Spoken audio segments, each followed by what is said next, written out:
The logic of homeopathy. ये हम लोग का टॉपिक कहाँ है, तो ये स्टुअर्ट क्लॉस सर के फिलॉसफी उसका एक चैप्टर है द लॉजिक ऑफ होम्योपैथी। आज उसे डिस्कस करेंगे। और क्या डिस्कस करेंगे आज के टॉपिक में, ठीक है। तो आज हमारा इंक्लूड होगा लॉजिक होता क्या है, टाइप ऑफ लॉजिक क्या होता है, ठीक है, लॉजिक के टाइप क्या होते हैं, ठीक है। उसके बाद हम लोग डिस्कस करेंगे होम्योपैथी में लॉजिक कैसे अप्लाई होता है, ठीक है। तो इसको समझने से पहले कुछ वर्ड है उनकी मीनिंग हम लोग नोट कर लेते हैं, ठीक है, ताकि हम लोग को आगे पढ़ने में क्या हो, आसानी हो। तो लॉजिक मतलब होता है क्या करना, रीजनिंग करना। लॉजिक वर्ड की मीनिंग क्या होगी, रीजनिंग। नोट कर लेना अभी तुरंत। उसके बाद एक वर्ड होता है इन्फ्रेंस, ठीक है। इन्फ्रेंस वर्ड की मीनिंग होती है कोई एक ऐसा कंक्लूजन लेकर आना जो कि क्या हो, on the basis of fact हो। लॉजिक वर्ड की मीनिंग हुई रीजनिंग करना। उसके बाद हमारा इन्फ्रेंस मतलब होता है कोई एक ऐसा कंक्लूजन जो कि किसके बेसिस पे हो, फैक्ट के बेसिस पे हो। और एक तीसरा वर्ड है प्रीमाइसेस, ठीक है, प्रीमाइस। तो आज शादी वादी है आसपास कहीं, तो गोले बारूद फट रहे हैं, तो हो सकता है थोड़ा बहुत आवाज है, उसको मैनेज करना आज के लिए, ठीक है। तो हमारा तीसरा वर्ड क्या है, प्रीमाइस, जो कि क्या होता है, उसकी मीनिंग होती है बेस या फिर आधार। तो हम लोग तीन वर्ड को मीनिंग लिख लेंगे क्योंकि आगे बहुत यूज होगा, ठीक है। पहला वर्ड हमारा होगा लॉजिक, जिसका मतलब होता है रीजनिंग करना, रीजनिंग। इन्फ्रेंस मतलब होता है कोई ऐसा कंक्लूजन जो कि on the basis of fact हो। तीसरा वर्ड हो गया प्रीमाइस, जिसकी मीनिंग क्या होगी, बेस या फिर आधार, ठीक है। अब हम लोग डिस्कस करते हैं लॉजिक होता क्या है। तो ऐसे समझो, जैसे कोई दोस्तों का ग्रुप बैठा हो, उसमें से कोई कहे दूध को कैसे गरमाते हैं, तो उसके तीन दोस्त एक्सप्लेन कर रहे हूँ कि यार इसको मिट्टी के बर्तन में गरमाओ, इसमें एरोमा आएगा, मिट्टी की महक आएगी, ठीक है। कोई कहेगा हमारे देश की मिट्टी है, ठीक है। एक दूसरा दोस्त है कह रहा माइक्रो ओवन में करो, उसमें बैक्टीरिया मर जाते हैं सारे। एक तीसरा दोस्त है वो कह रहा है नहीं नहीं नहीं, गैस के ऊपर इसको बर्न करो, ज़्यादा अच्छे से बर्न करो, सॉरी बॉयल करो, अच्छे से होगा। तो वहाँ पर क्या हुआ, सबने अपना अपना ओपिनियन दिया। तो उन्होंने जो ओपिनियन दिया, एक डिस्कशन में ओपिनियन दिया सभी ने, तो उसका पीछे का क्या था, उनकी कोई ना कोई रीजनिंग रही होगी, उसके पीछे कोई ना कोई उनका लॉजिक रहा होगा, ठीक है। तो मतलब क्या हुआ, तो लॉजिक जो वर्ड है वो हम सभी लोग यूज करते हैं एक तरीके से। हाँ, आज हम ये टॉपिक डिस्कस कर रहे हैं, हम कोई एक चीज बता रहे हैं, तो हम इसके पीछे कोई ना कोई क्या है, रीजनिंग है, ठीक है। रीजनिंग कुछ भी हो सकती है। और कोई ये टॉपिक पढ़ रहा है, समझ रहा है, कोई इसके ऊपर ओपिनियन दे रहा है, कोई अगर ये भी कहता है हमें लॉजिक आता ही नहीं, ये टॉपिक ही नहीं आता, तो भी क्या है, वो एक तरीके का लॉजिक है, क्योंकि उसके पीछे उसकी रीजनिंग है कि हमें नहीं आता, उसके पीछे उसकी रीजनिंग है, ठीक है। तो लॉजिक क्या हुआ, लॉजिक मतलब होता है रीजनिंग करना। तो कोई भी शब्द कहना, कोई भी एक वर्ड बोलना, सेंटेंस बोलना, एक तरीका क्या है, लॉजिक ही है, वो रीजनिंग ही है, ठीक है। हम ये जो पढ़ा रहे हैं ये भी एक क्या है, लॉजिक है। जो पढ़ने के बाद ये ओपिनियन दे कि यार समझ में आया या अच्छा लेक्चर था, बुरा लेक्चर, तो वो क्या है, वो भी एक लॉजिक है, वो भी रीजनिंग है, ठीक है। तो लॉजिक वर्ड का मतलब होता है रीजनिंग करना। तो हम लोग कोई भी शब्द बोलें, कोई भी चीज डिस्कस करें, किसी भी तरीके का ओपिनियन दें, वो क्या है, रीजनिंग करना है, वही हमारा क्या है, लॉजिक है, ठीक है। तो अगर हमें एग्जाम में एक्सप्लेन करना है लॉजिक क्या है, तो हम लोग यही एक्सप्लेन करेंगे। लॉजिक मतलब होता है रीजनिंग करना, कोई अपना ओपिनियन देना, कोई चीज डिस्कस करना, किसी भी चीज को फैक्ट के बेसिस बताना, या जो आंसर लिख रहे हो, जिन शब्दों में आंसर लिखा है, वो भी एक तरीके क्या है, लॉजिक है, रीजनिंग है, ठीक है। तो जितने भी चीजें बोली जाए, कोई भी डिस्कशन हो, वो भी वो दूध को लेकर डिस्कशन था, बट किसी भी तरीके का डिस्कशन हो, वो क्या है, लॉजिक है। हम किसी को बोल रहे हैं दोस्त खराब है, वो क्या है, वो भी एक लॉजिक है, ठीक है। तो लॉजिक मतलब होता है रीजनिंग करना, ठीक है। और देखो अब और फाइन कर रहे हैं, लॉजिक मतलब क्या होता है, लॉजिक एक साइंस भी है, लॉजिक एक आर्ट है। लॉजिक वर्ड की मीनिंग रीजनिंग होती है, और ये रीजनिंग कैसी हो सकती है, साइंटिफिक हो सकती है, ये रीजनिंग आर्ट हो सकती है। तो कोई क्या बहुत अच्छा वक्ता है, बहुत अच्छे से चीजों को एक्सप्लेन करता है, वो क्या कर रहा है, उस आर्ट को प्रैक्टिस कर रहा है, ठीक है, किसी ने हमारा लेक्चर पढ़ा, उसे नहीं समझ में आया, उसके बाद थर्ड पर्सन तो बता रहा है ये लेक्चर सही नहीं था, तो वहां पर भी वो क्या कर रहा है, एक रीजनिंग यूज कर रहा है। वो आर्ट है, वो कहने का तरीका है, ये आर्ट है कि बताना कि ये लेक्चर ऐसे समझ में नहीं आया। ठीक है, वो सबका तरीका अलग अलग तरीके से हो सकता है। तो हम लोग अल्टीमेटली क्या यूज करते हैं, रीजनिंग यूज करते हैं, लॉजिक यूज कर सकते हैं। ठीक है, तो लॉजिक वर्ड मतलब होता है रीजनिंग करना। लॉजिक एक साइंस एंड आर्ट है। आर्ट मतलब होता है प्रैक्टिस करना, ठीक है, और साइंस मतलब उसके अपने सिद्धांत होंगे। तो लॉजिक के अपने रूल हैं कि लॉजिक को कैसे अप्लाई करना है, किस तरीके का लॉजिक अप्लाई, उसके सबके क्या रूल हैं अपने। तो लॉजिक एक साइंस एंड आर्ट है। तो साइंस लेकिन किस चीज की है, हम लोग लॉजिक में अचीव क्या करते हैं, लॉजिक में जो रीजनिंग करते हैं, जो लॉजिक हमारा साइंस एंड आर्ट है, ये साइंस किस चीज की है, तो ये है क्या, science of inference. Science of inference. और इन्फरेंस वर्ड की मीनिंग क्या पढ़ी हमने, किसी भी कंक्लूजन को बताना किसी के फैक्ट के बेसिस पे।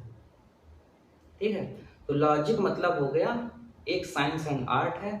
साइंस कैसी है, लॉजिक इज ए साइंस। ठीक है, हम लोग और कैसे एक्सप्लेन करें, डिफिनीशन अलग अलग दे सकते हैं। Logic is a reasoning of, science of reasoning ये भी बोल सकते हैं। ठीक है, तो लॉजिक मतलब हो गया रीजनिंग करना। लॉजिक एक साइंस एंड आर्ट है। लॉजिक साइंस कैसे है, तो लॉजिक एक ऐसी साइंस है जिसके अंदर हम लोग क्या करते हैं, कोई ना कोई इन्फरेंस निकालते हैं। Logic is a science of inference, science of reasoning. और इन्फ्रेंस क्या, किसी न किसी फैक्ट के बेसिस पे।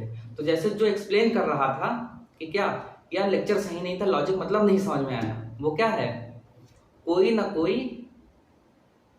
कंक्लूजन पे पहुंचा किसी न किसी फैक्ट पे, वही तो क्या है, लॉजिक है।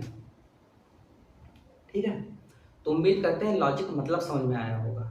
तो हम लोग जितनी भी चीजें डिस्कस करते हैं, ज्यादातर बातें करते हैं, किसी न किसी फैक्ट के बेसिस पे होती है, वो क्या होता है, रीजनिंग करना है, वही लॉजिक है हमारा। ठीक है, अब लॉजिक दो तरीके का हो सकता है, एक हो सकता है डिडक्टिव लॉजिक, एक हो सकता है इंडक्टिव लॉजिक। ठीक है, तो लॉजिक मतलब क्या हुआ, is a science of inference, science of conclusion, कोई ऐसा इन्फरेंस निकालना, कोई ऐसा कंक्लूजन निकालना जिस जो कि क्या हो, किसी फैक्ट के बेसिस पे हो। इसीलिए हमने कहा था तीनों वर्ड की मीनिंग लिख लेना।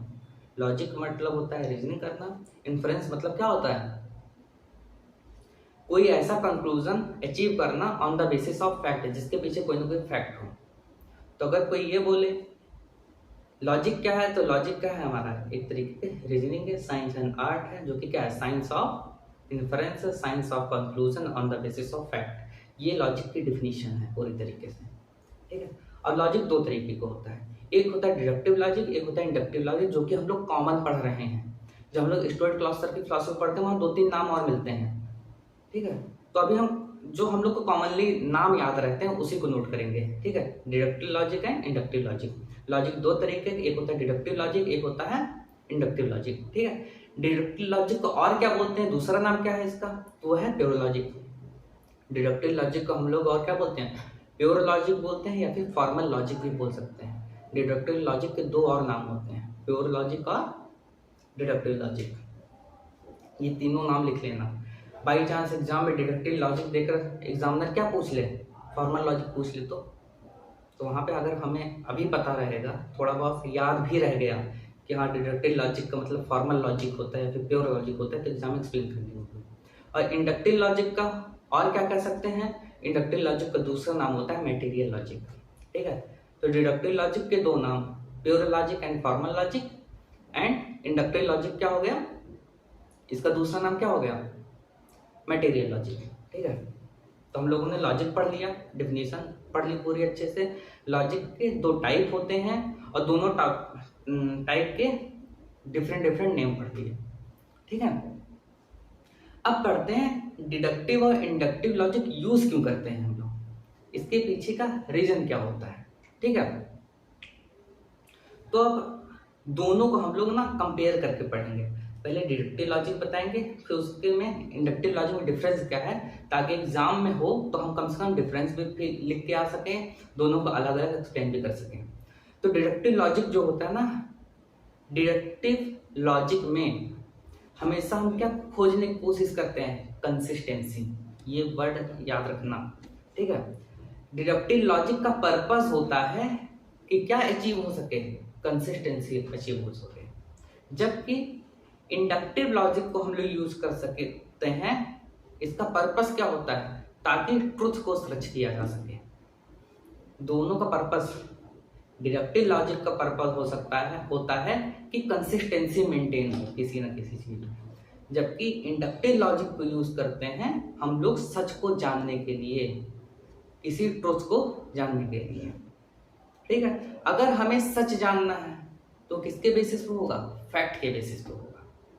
जबकि डिडक्टिव लॉजिक में हम लोग जब कंसिस्टेंसी अपनाने की कोशिश करते हैं तो उसके अंदर क्या फैक्ट नहीं रह सकते, तो क्या हो सकता है, तो deductive logic does not concern with the reality and it does not concern with the fact, while inductive logic is concern with the fact. Fact के बेसिस पे यूज करेंगे इंडक्टिव लॉजिक, जबकि डिडक्टिव लॉजिक क्या होगा, fact के basis पे नहीं होगा, रियलिटी के बेसिस पे नहीं होगा, ठीक है। और डिडक्टिव लॉजिक का पर्पस होता है कंसिस्टेंसी के लिए, जबकि इंडक्टिव लॉजिक का यूज होता है हमेशा सच को जानने के लिए, ठीक है। और देखो, तो अगर हमें कंसिस्टेंसी चाहिए, ठीक है, अगर हमें क्या करना हो, कंसिस्टेंसी चाहिए, तो हम कोई ना कोई जनरल रूल बना लेंगे अपना, ठीक है। तो अच्छा, जैसे हम लोग ये डिडक्टिव लॉजिक है, अब इसको एक्सप्लेन और करते हैं, अभी तब समझ में आएगा। तो जैसे हम अभी लॉजिक बता रहे थे ना, कोई भी अपना ओपिनियन दे, कोई भी अपने चीज करे, वो क्या हमारा डिडक्टिव लॉजिक है एक तरीके का, ठीक है। तो ज्यादातर जो हम लोग यूज करते हैं ना कॉमनली, सो हम ऐसे 99 टाइम्स हम लोग क्या यूज करते हैं, डिडक्टिव लॉजिक यूज करते हैं। हम एक दूसरे से डिस्कस करते हैं, एक दूसरे में ओपिनियन करते हैं, वो लॉजिक देना हो गया। लेकिन अगर पूछा जाए वो कौन सा लॉजिक हम लोग ज्यादातर देते हैं, तो हम लोग ज्यादातर डिडक्टिव लॉजिक को यूज करते हैं, ठीक है। जैसे वो बताना हुआ ना कि क्या नाम है, कि दूध में गर्म कर ले, इसमें इस चीज को क्या नाम है, मिट्टी के बर्तन में अलग कर लो या पीतल के बर्तन में कर लो, तो वहां पे क्या कर रहे हैं हम लोग, कॉमनली डिडक्टिव लॉजिक को यूज कर रहे हैं, ठीक है। तो लॉजिक मतलब होता है रीजनिंग करना, और कॉमनली हम लोग कौन सा यूज करते हैं, डिडक्टिव लॉजिक को यूज करते हैं, जहां पर क्या करते हैं, हम चाहते हैं कि हमारी जो चीज है उसकी कंसिस्टेंसी मेंटेन रहे, बस किसी भी तरीके से, ठीक है। हम क्या चाहते हैं कि उसकी कंसिस्टेंसी मेंटेन रहे, हमने जो बोला वही सच है, तो हम वहां पर क्या चाहते हैं, एक कंसिस्टेंसी चाहते हैं। पर्पस क्या होता है डिडक्टिव लॉजिक का, कंसिस्टेंसी मेंटेन रखना। अगर हमें सच जानना हो तो हमें क्या यूज करना पड़ेगा, इंडक्टिव लॉजिक यूज करना पड़ेगा। तो जो कहता है, जिसका अहंकार ज्यादा होता है, हमने जो कह दिया यही सही है, वो क्या है, एक तरीके का डिडक्टिव लॉजिक को यूज करना है, ठीक है। वो कहा उस आर्ट को प्रैक्टिस करना है, क्योंकि लॉजिक क्या है, साइंस एंड आर्ट। तो डिडक्टिव लॉजिक क्या है हमारा, जनरल से पर्टिकुलर, ठीक है, कोई कंक्लूजन निकालेंगे, कोई जनरल कंक्लूजन था, ठीक है, कोई जनरल चीज थी, कोई जनरल चीज थी, उसके बेसिस पे हम लोग जो पर्टिकुलर प्रीमाइस निकालने की कोशिश करेंगे, जो पर्टिकुलर कंक्लूजन निकालने की कोशिश करेंगे, उसके पीछे क्या होगा, रीजनिंग होगा, ठीक है। तो अब इसको समझते हैं कैसे। लॉजिक मतलब हो गया रीजनिंग करना, इसके दो तरीके हो गए, एक होता है डिडक्टिव लॉजिक, एक होता है इंडक्टिव लॉजिक। डिडक्टिव लॉजिक को यूज करते हैं कंसिस्टेंसी मेंटेन कर रखने के लिए, इंडक्टिव लॉजिक को यूज करते हैं सच को जानने के लिए। जो डिडक्टिव लॉजिक होता है, इसके अंदर ये अपना कंसर्न शो ही नहीं करता है, it does not concern with the reality और the fact, while inductive logic में क्या होता है, हमेशा फैक्ट के बेसिस पे बातें होंगी। तो फैक्ट के बेसिस पे बातें होंगी तो वहां हमेशा सच मिलेगा, और डिडक्टिव लॉजिक यूज करेंगे वहां पे अपने क्या करेंगे, कंसिस्टेंसी मेंटेन रखने की कोशिश करते हैं। तो हम लोग ज्यादातर जो हम लोग नॉर्मल कन्वर्सेशन करते हैं, एक दूसरे से जो बातें करते हैं, वो लॉजिक तो है, बट वो 99.9% टाइम क्या होगा, वो डिडक्टिव लॉजिक को यूज करते हैं, क्योंकि हम चाहते हैं उस केस में क्या हो, हमारी बात क्या रहे, वो चेंज ना हो, उसके अंदर कंसिस्टेंसी रहे, ठीक है। जैसे अब देखो यहीं से और फर्दर एक्सप्लेन कर रहे हैं डिडक्टिव लॉजिक पर। जैसे कोई एलोपैथिक फिजिशियन है, वो कहता है कि होम्योपैथी सही नहीं, इसके अंदर इतनी पोटेंशियम जाती है, अवोगाद्रो नंबर को क्रॉस कर जाती है, ये एक प्लेसिबो इफेक्ट है। वो क्या कर रहा है, एक तरीके से एक इन्फ्रेंस निकालने की कोशिश कर रहा है। ठीक है, कोई एक कंक्लूजन निकाल के बेसिस है, वो फैक्ट क्या बता रहा है कि वो अवोगाद्रो नंबर को क्रॉस नहीं कर सकते। Homeopathic medicine Avogadro number cross कर जाती है, तो उस फैक्ट के बेसिस वो क्या कर रहा है, एक पर्टिकुलर कंक्लूजन निकाल रहा है। ठीक है, तो वो चाहेगा उसका जो जनरल कंक्लूजन है कि होम्योपैथी क्या है, प्लेसिबो इफेक्ट, उसको मेंटेन करने के लिए क्या करेगा, पर्टिकुलर लॉजिक बताया करेगा, पर्टिकुलर कंक्लूजन बताया करेगा। ठीक है, तो एक एलोपैथिक फिजिशियन जो बता रहा है कि होम्योपैथी प्लेसिबो इफेक्ट है, तो इस जनरल रूल को वो कंसिस्टेंस रखना चाहेगा, तो उसके लिए क्या करेगा, वो पर्टिकुलर चीज करेगा। तो जनरल से पर्टिकुलर तरफ जाना, जनरल रूल से पर्टिकुलर रूल की तरफ जाना, ताकि हमारी क्या हो सके, कंसिस्टेंसी मेंटेन हो सके। ठीक है, जैसे आप देखो अभी ये गलत वे में था क्या कि होम्योपैथी खराब है। अगर होम्योपैथी वाले ये प्रूफ करने की कोशिश करें कि सिमिलिया सिमिलबस क्यूरेंटम होता है, तो हमने क्या किया, एक जनरल रूल बनाया, क्या, सिमिलिया सिमिलबस क्यूरेंटम। उसके बेसिस पे हम बहुत सारे केस को ठीक कर सकते हैं। तो हर केस में हम पर्टिकुलर कंक्लूजन निकालते हैं, हमने एक इन्फ्रेंस निकालेंगे वहां के बेसिस पे कि एक जनरल रूल था, क्या, सिमिलिया सिमिलबस क्यूरेंटम। ठीक है, ये एक रूल हो गया, जनरल रूल हो गया। इसमें हम पर्टिकुलर केस को एक्सप्लेन करेंगे और पर्टिकुलर कंक्लूजन क्या निकालेंगे कि वो हमारा जो कंसिस्टेंसी मेंटेन रहनी चाहिए, कंसिस्टेंसी मेंटेन रखने की क्या कोशिश करेंगे, सिमिलिया सिमिलबस ही हो रहा है। ठीक है, तो हम पर्टिकुलर जो है, जिस पर्टिकुलर थॉट तक पहुंचे, पर्टिकुलर इन्फरेंस तक पहुंचे, तो हमारा पर्पस क्या होगा डिडक्टिव लॉजिक में, कि हमारा जो जनरल रूल है वो सही रहे। तो होम्योपैथिक फिजिशियन सिमिलिया सिमिलबस को सही बताता रहेगा कि हाँ ये सही लॉजिक है। जो एंटीपैथी करते हैं वो क्या कहेंगे कि नहीं, एंटीपैथिक थ्रू ही पेशेंट ठीक हो सकता है। वो ऐसा कोशिश क्यों कर रहे हैं एक्सप्लेन करने की, ताकि क्या हो सके, उनका जो बेस है, जो उनका एकदम ये रूल है, वो क्या रहे, हमेशा कंसिस्टेंसी मेंटेन रहे। डिडक्टिव लॉजिक यूज ही करते हैं ताकि कंसिस्टेंसी मेंटेन रहे। अगर हमारा पर्पस ही कंसिस्टेंसी है तो वो सही में हम कंसिस्टेंसी मेंटेन रख सकते हैं, गलत भी रख सकते हैं। तो एक एलोपैथ फिजिशियन ये भी कह सकता है क्या कि होम्योपैथी क्या है, प्लेसिबो इफेक्ट है। वहां पर क्या कर रहा है, कंसिस्टेंसी मेंटेन रखने के लिए क्या कर रहा है, रियलिटी से नाता नहीं रख रहा अपना, on the basis of fact है ही नहीं वो। एक होम्योपैथिक फिजिशियन अगर एक्सप्लेन करे कि हाँ होम्योपैथी सही है, तो वो क्या कर रहा है, किसी न किसी फैक्ट के बेसिस पे बोल रहा है। ठीक है, तो हमेशा क्या होगा, जैसे सिमिलर सिमिलबस क्यूरेंटम एक रूल है, जनरल रूल है, तो जनरल रूल को मेंटेन रखने के लिए आदमी कुछ भी बोलेगा, सच भी बोल सकता है, झूठ बोल सकता है। तो 99% टाइम हम लोग क्या कर सकते हैं, डिडक्टिव लॉजिक को यूज करते हैं। ठीक है, अब आते हैं इंडक्टिव लॉजिक पे। तो डिडक्टिव लॉजिक क्या था हमारा कि ये रियलिटी के साथ नहीं है, ये फैक्ट के बेसिस पे नहीं है, जबकि इंडक्टिव लॉजिक फैक्ट के बेसिस पे है, रियलिटी के बेसिस पे है। डिडक्टिव लॉजिक में हम चाहते हैं कि कंसिस्टेंसी मेंटेन हो, जबकि इंडक्टिव लॉजिक में हम लोग चाहते हैं कि हमें कोई ना कोई सच जानना है, बस बात खत्म। इसका कंसर्न किससे होगा, ट्रुथ की तरफ होगा, ताकि जो हमारा वो आए, कंक्लूजन आए। ठीक है, जो भी तो हम लोग जो हमारा कंक्लूजन है वो किसके बेसिस पे हो, फैक्ट के बेसिस पे हो।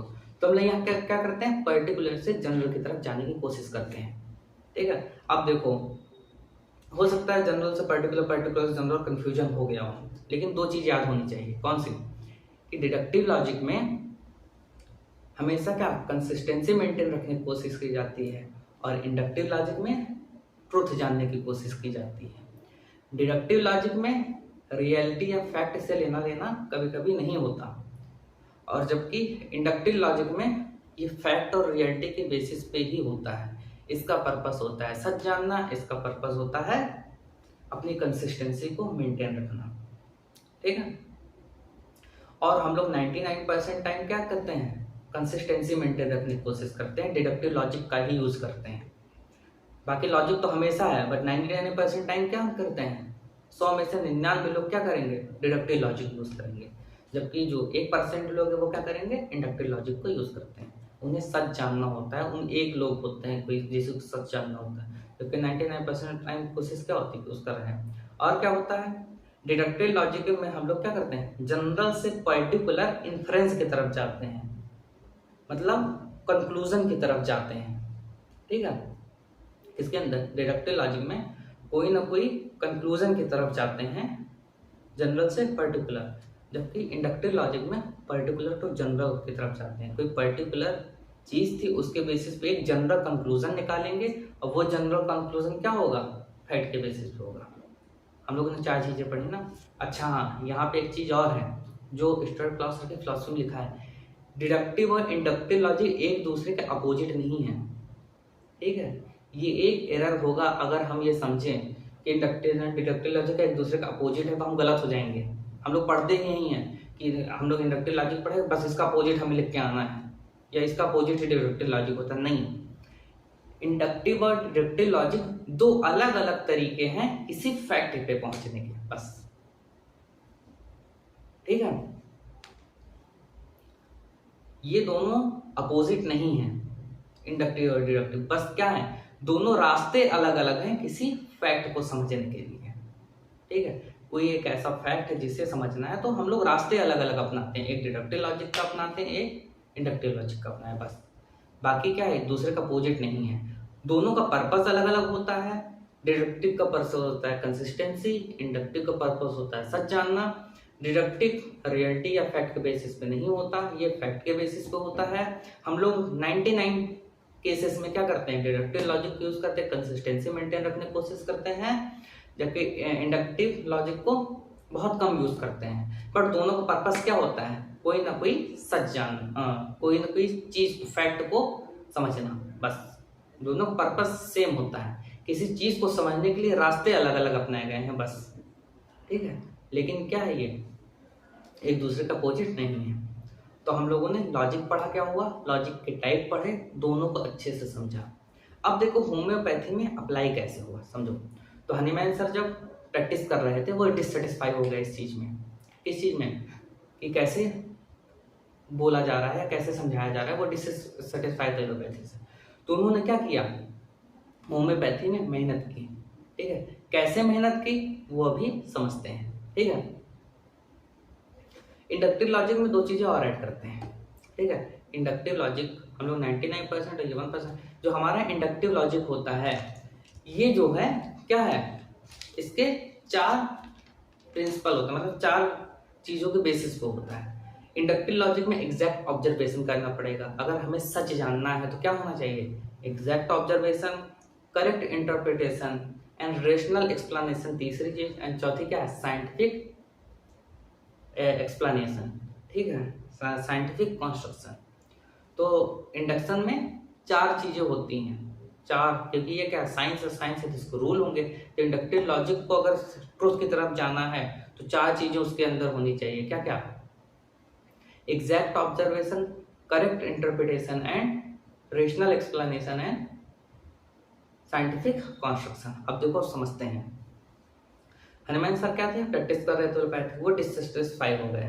तो वो क्या किए, कुलिन्स मेटेरियमेट का ट्रांसफर, क्या नाम है, कुलिन्स सर की ट्रांसफर कर रहे थे। तो उन्होंने बताया कि चाइना की वजह से, बिटर टेस्ट की वजह से पेशेंट का फीवर ठीक हो जाता है। तो हनुमान सर ने क्या किया, खुद को एक्सपेरिमेंट कर लिया। तो उन्होंने किया क्या, ये समझो, वहां पे उन्होंने क्या किया, एग्जैक्ट ऑब्जर्वेशन किया। वहां पे हनुमान सर ने क्या यूज किया, इंडक्टिव लॉजिक यूज करना शुरू किया। ठीक है, इंडक्टिव लॉजिक यूज करना कहाँ पर हनीमैन सर ने यहीं पर शुरू किया, कि जब वो समझाना शुरू करते हैं कि एलोपैथी से क्योर नहीं हो रहा, तो जब वो कुलिन सर की ट्रांसलेशन कर रहे थे, तो वहां पर जब उन्हें मिला कि चाइना की वजह से क्या हुआ, बिटर टेस्ट की वजह से ठीक हुआ, तो हनीमैन सर ने इन सब में किया क्या, एग्जैक्ट ऑब्जर्वेशन किया। क्या चीज, कि ये जो प्रैक्टिस है हमारी ये बेकार है, इसमें परमानेंट क्यों नहीं होता, उनका एग्जैक्ट ऑब्जर्वेशन था। दूसरा, जब वहां पर बिटर टेस्ट की वजह से बोला गया, तो हनुमान सर ने कहा नहीं, बिटर टेस्ट की वजह से नहीं ठीक करता, किसकी वजह से ठीक कर सकता है ये, क्योंकि ये सेम सिम्टम प्रोड्यूस करता है। तो हनुमान सर ने क्या किया, ऑब्जर्वेशन करेक्ट किया। अगर हनुमान सर यही कह देते नहीं बिटर टेस्ट की वजह से है, तो क्या हो जाता, वहां पर एग्जैक्ट ऑब्जर्वेशन ना रहता। ठीक है, तो हमें उस समय क्या हुआ, उन्होंने एग्जैक्ट ऑब्जर्वेशन किया, एलोपैथी काम नहीं कर रही है, होम्योपैथी ये सेम सिम्टम प्रोड्यूस करती है, इसलिए सेम तरीके से ठीक कर रही है, इसलिए क्या हुआ, ये एग्जैक्ट ऑब्जर्वेशन, उसको करेक्टली इंटरप्रिटेट करो। तो हनुमान साहब ने वहां पे करेक्ट इंटरप्रिटेट क्या किया, कि ये सेम सिम्टम प्रोड्यूस करते इसलिए सेम डिजीज को ठीक करेगी। ये करेक्ट इंटरप्रिटेशन था। जबकि अगर हनीमैन सर ये कह देते बिटर टेस्ट की वजह से है तो क्या हो जाता, इंटरप्रिटेशन क्या सही होता, नहीं, तो वहां पे क्या होता, इनकरेक्ट इंटरप्रिटेशन। तो हनीमैन सर ने एग्जैक्ट ऑब्जर्वेशन कैसे किया, होम्योपैथी को देखा, कुलेंस मेटेरियमेट का, तो उन्होंने ऑब्जर्व सही किया कि हाँ ये सेम सिम्टम प्रोड्यूस करे, ठीक है, ऑब्जर्वेशन सही था। उसके बाद वो करेक्टली उसको एक्सप्लेन किए कि हाँ कि बिटर टेस्ट की वजह से नहीं है, किसकी वजह से, सेम सिम्टम प्रोड्यूस करने की वजह से। तो हनीमैन सर ने एग्जैक्ट ऑब्जर्वेशन किया, करेक्ट इंटरप्रिटेशन किया, उसके बाद लॉजिकली उसको एक्सप्लेन भी किया। वही क्या है हमारा रेशनल एक्सप्लेनेशन। एग्जैक्ट ऑब्जर्वेशन, उसके बाद क्या हुआ, करेक्टली इंटरप्रिटेट किया कि हाँ सेम सिम्टम प्रोड्यूस तो सेम डिजीज थी। उसके बाद उसे क्या किया, रेशनल एक्सप्लेनेशन दिया, लॉजिकल एक्सप्लेनेशन दिया। तो क्या बताया, तो उन्होंने एक कॉन्स्ट्रक्शन किया, किस चीज का, होम्योपैथी का। तो वही चौथा स्टेप क्या हो गया, साइंटिफिक कॉन्स्ट्रक्शन। तो होम्योपैथी को क्या किया, रेशनल एक्सप्लेनेशन कैसे दिया कि सिमिलियन सिमिलबस की वजह से क्योर हो रहा है, ये क्या था, रेशनल एक्सप्लेनेशन हो गया। और उसके बाद उन्होंने एक साइंस को कॉन्स्ट्रक्ट किया, तो वही क्या, साइंटिफिक कॉन्स्ट्रक्शन। तो इंडक्टिव लॉजिक में हम लोग पर्टिकुलर से जनरल की तरफ जाते हैं। यहाँ पर हम चाहते हैं हमें सच मिले, अगर हमें सच मिले तो वो फैक्ट के बेसिस पे होना चाहिए। उसके लिए रूल है, ये 4 चीजें होनी चाहिए इंडक्टिव लॉजिक को अगर अप्लाई करना है। तो उसके लिए क्या है, exact observation, correct interpretation, rational explanation and scientific construction. अगर ये सारी चीजें हैं तो ही वो इंडक्टिव लॉजिक है। तो हनीमैन सर ने क्या यूज किया था, इंडक्टिव लॉजिक यूज किया था। तो हम कह सकते हैं जो हमारा होम्योपैथी बिल्ड है किसके बेसिस पे है, इंडक्टिव लॉजिक के बेसिस पे है। ठीक है, हो सकता है ये लेक्चर बड़ा हो रहा है तो कोई बात नहीं, पेशेंस के साथ सुनिए। लॉजिक मतलब होता है रीजनिंग करना। रीजनिंग करना है तो लॉजिक क्या है, एक साइंस एंड आर्ट है। साइंस किसका है, ऑफ इन्फरेंस, कोई कंक्लूजन निकालना फैक्ट के बेसिस पे। ये 2 तरीके का होता है, deductive logic and inductive logic. Deductive logic का पर्पस होता है कंसिस्टेंसी मेंटेन रखना, इंडक्टिव लॉजिक का पर्पस होता है ट्रुथ को जानना, सच को जानना। जो हमारा डिडक्टिव लॉजिक होता है ये फैक्ट के बेसिस पे या रियलिटी से रिलेटेड नहीं हो सकता, जबकि जो हमारा इंडक्टिव लॉजिक है ये क्या है, हम लोग इसके अंदर क्या करते हैं, फैक्ट के बेसिस पे होता है। ठीक है, ये रियलिटी से रिलेट करता है। हमारा जो डिडक्टिव लॉजिक, हम लोग 99 केसेस में डिडक्टिव लॉजिक का यूज करते हैं, बहुत ही कम केसेस में इंडक्टिव लॉजिक का यूज करते हैं। होम्योपैथी जो है इंडक्टिव लॉजिक के बेसिस पे है। ठीक है, होम्योपैथी जो बिल्ड हुई है वो इंडक्टिव लॉजिक पे बेसिस पे हुई है। इंडक्टिव लॉजिक में 4 चीजें होनी चाहिए, exact observation, correct interpretation, rational explanation, उसके बाद साइंटिफिक कॉन्स्ट्रक्शन। अच्छे से कॉन्स्ट्रक्ट करो कोई चीज। तो होम्योपैथी जो बनाई गई वो किसके बेसिस पे, इंडक्टिव लॉजिक के बेसिस पे है। ठीक है, हम लोगों ने इतनी चीजें पढ़ी। अब इसमें थोड़ा और ऐड ऑन किया, जो एग्जाम्पल दिया कि हनीमैन सर ने उस समय की सिचुएशन को क्या किया, एग्जैक्टली ऑब्जर्व किया। उसके बाद जब उन्हें कुलेंस मेटेरिया मेडिकल जब ट्रांसफर कर रहे थे, उनका जो एक्सपेरिमेंट था चाइना का, वहां से करेक्ट इंटरप्रिटेशन किया कि हाँ ये सेम सिम्टम प्रोड्यूस करता है, सेम तरीके से, ये करेक्टली क्या है, इंटरप्रिटेशन है। उसके बेसिस पे क्या किया, एक रेशनल एक्सप्लेनेशन दिया, लॉजिकल एक्सप्लेनेशन दिया कि हाँ सिमिलियर सिमिलबस के बेसिस पे क्यों होता है, ये लॉजिकल एक्सप्लेनेशन था। उसके बेसिस पे एक साइंटिफिक कॉन्स्ट्रक्शन किया होम्योपैथी को, उन्होंने बताया कि होम्योपैथी में क्योर ऐसे होता है, वो क्या है, साइंटिफिक कॉन्स्ट्रक्शन। तो जितने भी हम लोग रूल पढ़ते हैं होम्योपैथी में, इंडिविजुअलाइजेशन करना, ठीक है, पोटेंटाइजेशन, ये सारे क्या है, इंडक्टिव लॉजिक के बेसिस पे होम्योपैथी बिल्ड हुई है। ठीक है, और डिडक्टिव लॉजिक का यूज हमेशा कंसिस्टेंसी के लिए करते हैं। तो देखो हम होम्योपैथी में डिडक्टिव लॉजिक का यूज करते हैं, कैसे, हमने एग्जैक्ट ऑब्जर्वेशन कभी किया नहीं, ठीक है, हम लोग करेक्टली इंटरप्रिटेट कोई चीज करते नहीं है। तो हनीमैन सर ने जो साइंटिफिक कंस्ट्रक्शन बना दिया, जो साइंटिफिक उन्होंने चीजें बनाई, तो वहां पे कैसे गए, एक पर्टिकुलर से जनरल की तरफ गए थे। ठीक है, इंडक्टिव लॉजिक में हनीमैन सर ने क्या, पर्टिकुलर टू जनरल की तरफ गए। पर्टिकुलर की क्या देखा, देखो अब पर्टिकुलर से जनरल समझते हैं। जैसे न्यूटन सर ने देखा कि सेब गिरा, ये पहला ऑब्जर्वेशन था, ये एक पर्टिकुलर ऑब्जर्वेशन था। उन्होंने फिर देखा चाकू भी नीचे गिरा, तो वो सेकंड ऑब्जर्वेशन। ठीक ठीक है। उन्होंने तीसरी चीज क्या बोली कि अच्छा ठीक है, हर आदमी कहीं से फ्री फॉल हो तो वो अर्थ की तरफ चला आता है। ये क्या है तीसरा, ये तीनों क्या थे, पर्टिकुलर पर्टिकुलर चीजें थी। उसके बेसिस पे क्या किया, एक जनरल कंक्लूजन बनाया। क्या था जनरल कंक्लूजन, कि अर्थ की ग्रेविटी है जो अपनी तरफ हर चीज को अट्रैक्ट कर रही है, ये पर्टिकुलर कंक्लूजन था। तो हमने क्या किया, एक पर्टिकुलर लॉजिक से एग्जैक्ट ऑब्जर्व करके, करेक्ट इंटरप्रिटेट करके, रेशनल एक्सप्लेनेशन देकर, साइंटिफिक कंस्ट्रक्शन करके एक जनरल रूल बना दिया। कैसा जनरल रूल, कि अर्थ जो है वो अट्रैक्ट करती है अपने एनवायरमेंट में जितनी चीजें हैं। वही क्या है हमारा, पर्टिकुलर टू जनरल की तरफ जाना।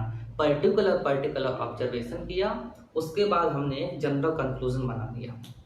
ठीक है, जनरल कंक्लूजन क्या बनाया कि अर्थ की ग्रेविटेशनल फील्ड दिखते हैं। तो हम लोगों ने क्या किया, यहाँ पे पर्टिकुलर टू जनरल एक इन्फ्रेंस की तरफ गए। वो इन्फ्रेंस क्या मतलब होता है, एक कंक्लूजन, जो कि क्या था, उसके पीछे एक फैक्ट था।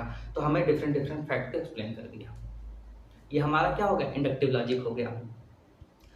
अब जो हमारा जनरल कंक्लूजन आया, ठीक है, अगर हम ये जनरल कंक्लूजन मान लें कि हाँ सिमिलर सिमिलबस क्यूरेंटर है, अगर हम ये जनरल कंक्लूजन मान लें कि अर्थ की ग्रेविटेशनल फील्ड अपने ऑब्जेक्ट को आसपास उसके एनवायरनमेंट जो भी अपनी तरफ अट्रैक्ट करती है, अगर ये जनरल कंक्लूजन हम मान लें, तो इसको हम सही साबित करने के लिए बहुत सारे पर्टिकुलर एक्सप्लेनेशन देंगे। तो हम क्या करेंगे, एक जो जनरल कंक्लूजन था कि सिमिलर सिमिलबस क्यूरेंटर है या फिर अर्थ जो है अपनी तरफ अट्रैक्ट करती है, इसको समझाने के लिए, जनरल रूल को हम समझाने के लिए क्या करेंगे, बहुत सारे फैक्ट के बरसात कर देंगे। तो हम जनरल से पर्टिकुलर की तरफ आएंगे उस समय। तो अगर हमें ये प्रूव करना होम्योपैथी सही है, तो हम वहां पे क्या करें, अपनी कंसिस्टेंसी मेंटेन रखेंगे कि सिमिलर सिमिलबस क्यूरेंटर सही है, हम उसको कंसिस्टेंसी मेंटेन रखेंगे, डिडक्टिव लॉजिक यूज करेंगे। बट अगर हमें ये समझना हो कि सिमिलर सिमिलबस है कैसे, तो उसके लिए हमें ये चारों चीजें अपनानी पड़ेंगी। तो हम फिर पर्टिकुलर एग्जाम्पल लिया हमने, पर्टिकुलर एग्जाम्पल से हमने जनरल रूल बनाया। ठीक है, वो हमारा क्या हुआ, इंडक्टिव लॉजिक हो गया। जबकि अगर हम कोई आधार बना लें, ठीक है, कोई चीज को हम रूल सेट कर लें, उस रूल को हम सही बताने के लिए जनरल से पर्टिकुलर एग्जाम्पल देते हैं, वो हमारा क्या हो जाएगा, डिडक्टिव लॉजिक हो जाएगा। तो हम लोग 99% टाइम क्या करते हैं, अपनी बात सही रखने के लिए तो बहुत सारे फैक्ट के बरसात करते हैं, तो हम लोग क्या यूज करते हैं, डिडक्टिव लॉजिक यूज करते हैं। बट अगर हमें सच जानना हो तो हमें क्या करना पड़ेगा, इंडक्टिव लॉजिक को यूज करना पड़ेगा। तो हो सकता हो ये भी ना समझ में आया हो थोड़ा बहुत, बाकी हमने कोशिश बहुत अच्छे से की कि समझ में आए। तो थोड़ा भी रिवाइज कर लेते हैं कि हम लोगों ने पढ़ा क्या। ठीक है, लॉजिक क्या होता है, तो लॉजिक मतलब होता है रीजनिंग करना। लॉजिक एक साइंस एंड आर्ट है, लेकिन ये साइंस किस चीज की है, साइंस ऑफ इन्फरेंस।